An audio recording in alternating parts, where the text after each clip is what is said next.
Itu hanya variabel kurang dari 1 dalam 10.000. Aku bisa membunuhnya atau tidak, tetapi dia menyegel jiwaku, dan aku harus membalasnya.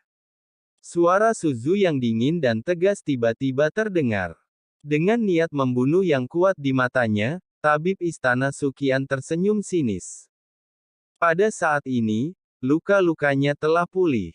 Senyum menghina muncul di wajahnya. Variabelnya sangat kecil, meskipun itu 1 dari 10.000. Faktanya, sang master virtual merasa takut dalam hatinya. Tabib istana Sukian tahu bahwa Tuan Su berkata demikian dengan sengaja. Termasuk menyerangnya, jangan pikir itu baik-baik saja. Aku hanya bilang berlutut. Tatapan mata Tuan Su kembali dingin, dan tiba-tiba terdengar suara bagaikan guntur, disertai tekanan yang belum pernah terjadi sebelumnya. Itu menyelimuti Su Qiantai. Dibandingkan dengan tekanan yang dipancarkan sebelumnya, itu bahkan lebih kuat.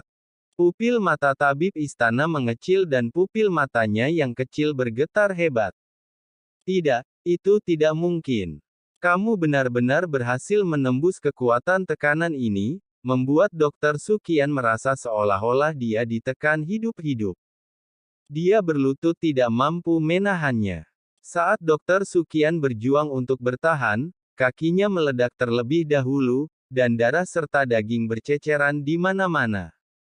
Berlutut di kabut darah sampai tulangmu patah tidaklah cukup. Akulah rajamu dan engkau harus berlutut kepadaku. Lord Su menatap tabib istana Sukian yang sedang berlutut di kehampaan, dengan ekspresi sombong di wajahnya. Senyum mengerikan perlahan muncul di wajahnya. Begitu dia selesai berbicara, Su Zu perlahan mengangkat tangannya dan menekan keras ke arah Dr. Sukian dengan kelima jarinya. Suatu kekuatan penindas yang mengerikan, yang benar-benar terlihat dengan mata telanjang, tengah menekan tubuh tabib kekaisaran dengan kuat. Ah, Tuan Su, jangan terlalu puas diri. Suatu hari nanti aku akan mencabik-cabikmu. Su Qian dikenal sebagai tabib kekaisaran. Namun tampaknya ada kesenjangan kekuatan yang besar. Dia tidak dapat melawan, mukanya menjadi ungu dan pakaiannya robek-robek. Seluruh kulitnya berubah menjadi ungu kemerahan. Su Chu hanya ingin Dr. Sukian berlutut di hadapannya, tetapi perlawanan panik yang dilakukan oleh Dr. Sukian menyebabkan tubuhnya menunjukkan tanda-tanda akan runtuh karena tekanan ganda. Tabib Kekaisaran Sukian, sekarang kamu hanyalah seonggok sampah yang nyaris tak mampu mempertahankan level kelima. Tanpa keberuntungan Taiksu, Anda masih bermimpi untuk membuat terobosan. Apalah arti Anda tanpa keberuntungan? Jangan lupa siapa dirimu. Bagaimana Anda memperlakukan saya sebelumnya? Ucap Dewa Kehampaan seraya melangkah di kehampaan dan melangkah maju selangkah demi selangkah, tekanan pun kian kuat dan kuat. Tubuh Dr. Sukian tampak tak sanggup menahan beban berat itu. Gelembung-gelembung darah bermunculan lalu meledak. Dalam sekejap, sekujur tubuhnya dipenuhi lubang-lubang darah dan darah mengalir kemana-mana. Namun, Dr. Sukian tetap tak menyerah. Dia memuntahkan beberapa suap darah. Ini adalah obsesinya. Dia adalah mantan Raja Taiksu. Dia adalah seorang raja. Bagaimana dia bisa berlutut? Memintanya untuk berlutut sama saja dengan menghancurkan kondisi pikirannya. Tetapi tampaknya Tuan Su tidak bermaksud demikian dan sangat marah. Aku tidak tahu apa yang dilakukan tabib istana Sukian padanya. Hal itu menyebabkan Tuan Su sangat membencinya hingga tabib Sukian gemetar seluruh tubuhnya, tetapi ia tetap susah payah mengangkat kepalanya dan tidak mau menundukkan kepala serta berlutut apapun yang terjadi. Su Zu sudah berjalan di depannya, menatapnya. Melihat Dr. Sukian yang terluka, matanya terdiam, lalu dia perlahan mengangkat kakinya. Tidak bisakah kau mendengar apa yang kukatakan saat kau menginjak kepala tabib kekaisaran palsu itu? Berikan padaku. Sambil berlutut, Guru Su tiba-tiba mengerahkan tenaga dengan kakinya dan menginjak keras kepala tabib Suekian yang tidak mau menundukkan kepalanya. Sekalipun dia dipaksa bersujud, Su Qiantai masih melawan, seluruh tubuhnya gemetar. Saat ia terus mengerahkan tenaga, darah menyembur keluar dari lubang-lubang darah di tubuhnya. Dia tidak mau menyerah, dan matanya merah sepenuhnya.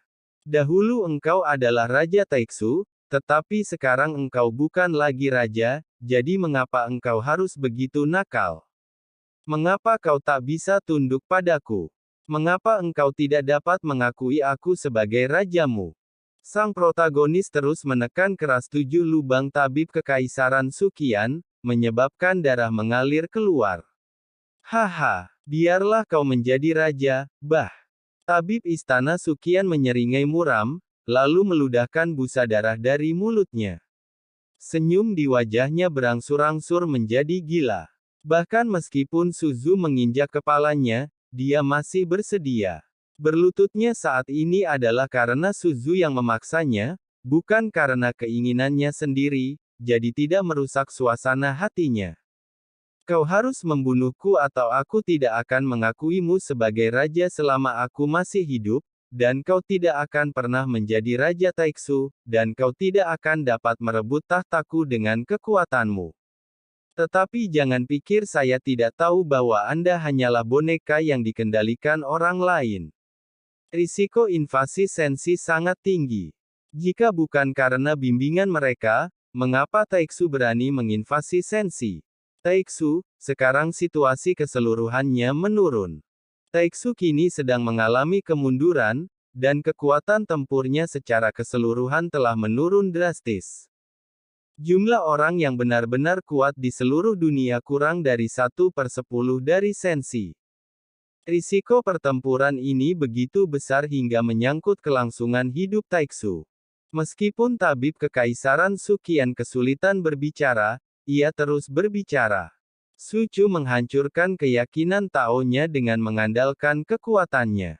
Tabib kekaisaran Suqian juga menghancurkan suasana hatinya dengan kata-kata. Kamu tahu banyak. Tapi bagaimana lagi? Sensi pasti akan kalah. Hanya dengan cara ini masalah kelangsungan hidup Taiksu dapat diselesaikan. Alasan aku tidak membunuhmu adalah karena, kamu tidak layak menjadi Raja Taiksu. Kematian lebih mudah daripada kehidupan. Aku ingin kau melihat dengan mata kepalamu sendiri bagaimana aku akan memimpin Taiksu menjadi puncak dari 9 alam. Aku ingin kau melihat seperti apa seluruh Taiksu di bawah kepemimpinanmu saat kau berkuasa. Keseimbangan dunia yang tak terkendali telah menyebabkan runtuhnya sumber daya, punahnya kehidupan, dan dunia menjadi begitu menyedihkan. Aku tidak punya pilihan lain selain menebus kekuranganku sendiri dengan cara ini. Itu semua adalah hal baik yang Anda lakukan. Mengapa Anda menyalahkan saya sekarang? Su Chu pun bukan orang yang mudah menyerah, dia langsung berteriak dengan suara merah. Dia menjadi murka dan terus menginjak Suzu, tabib istana, dengan keras. Dia pengkhianat, bunuh dia. Pada saat ini, sebuah suara datang dari Su Shen. Wajah Su Anxing pucat pasi. Dia terluka parah, tetapi dia tidak meninggal. Setelah pulih sedikit, dia berkata dengan putus asa. Tampaknya di mata tabib istana Suqian, Su Anxing bukanlah putranya, dan Su Anxing tidak menganggap tabib istana Suqian sebagai ayahnya. Sekarang dia bahkan meminta Tuan Su untuk membunuh tabib istana Suqian. Suqian, tabib kekaisaran sangat menyedihkan, bahkan anak-anakmu sendiri ingin kau mati. Bagaimana Anda bisa menjalani kehidupan yang menyedihkan seperti itu? Tuan Su mencibir, tetapi dia tidak melakukan apa yang dikatakan Su Anxing. Sebaliknya, dia menjauhkan kakinya dari wajah Dr. Suqian. Hidupmu adalah milikku, dan cepat atau lambat aku akan membunuhmu. Tapi tidak sekarang. Tidak akan menyenangkan jika kau mati. Aku harus membuatmu melihatnya dengan matamu sendiri. Taiksu, bagaimana cara menang? Perhatikan baik-baik, apakah Anda pernah layak menjadi raja? Setelah Tuan Su selesai berbicara, dia mengangkat kakinya dan menendang Suqian dengan keras. Tabib istana segera menendangnya, dan dia berubah menjadi garis darah dan melesat ke belakang. Su Qiantai memuntahkan beberapa suap darah. Matanya berputar ke belakang dan dia tampak tidak sadarkan diri. Tubuh yang terluka parah itu tergantung di dalam kehampaan. Su Anxing menggertakkan giginya dan hendak terbang, sangat ingin membunuh Dokter Su Qian yang terluka parah.